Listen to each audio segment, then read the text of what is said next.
محمد بن مرسل سے 20 منٹ پہلے آخری خواہش پوچھ لی گئی کہ آپ کی آخری خواہش کیا ہے، تو اس نے آخری خواہش میں بتایا کہ مجھے اپنے ماں سے ملنا ہے۔ ظاہر سی بات ہے، جب انسان کے اوپر کوئی تکلیف ہوتا ہے یا انسان کوئی بڑی مصیبت میں ہوتا ہے تو وہ کسی کا نعرہ نہیں لگاتا بلکہ وہ اپنی ماں کا نعرہ لگاتا ہے۔ یہ بچے بھی آپ نے دیکھ لیں گے، جب بھی کسی بچے کے اوپر تکلیف ہوتی ہے یا پریشانی ہوتی ہے تو وہ بچہ نہ باپ کا نعرہ لگاتا ہے، نہ چاچا کا نعرہ لگاتا ہے، نہ اپنے بڑے بھائی کا نعرہ لگاتا ہے، وہ صرف مصیبت اور تکلیف میں اپنی ماں کو پکارتا ہے، کیونکہ ماں ایک ایسی عظمت ہے۔ جب بھی کسی انسان کے اوپر تکلیف ہوتی ہے تو وہ سب سے پہلے اپنی ماں کو یاد کرتا ہے۔ محمد بن مرسل سے جب 20 منٹ پہلے پوچھ لیا گیا کہ آپ کی آخری خواہش کیا ہے تو اس نے کہا کہ مجھے اپنی ماں سے ملنا ہے۔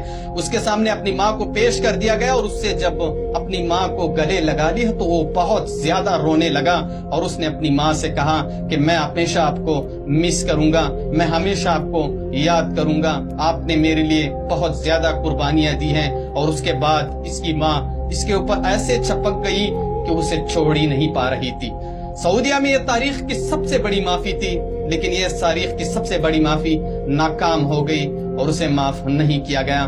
اور اس سے جب ماں کی 5 منٹ ملاقات کروائی گئی، 5 منٹ کے بعد اس کا سر قلم کر دیا گیا۔ سعودیہ میں ایسے خاموشی چھائی ہوئی ہے کیونکہ سعودیہ کا ہر بندہ قاتل کے اوپر بھی رو رہے ہیں اور مقتول کے اوپر بھی رو رہے ہیں۔ یہ سعودیہ کی تاریخ کی سب سے غمگین داستان ہے۔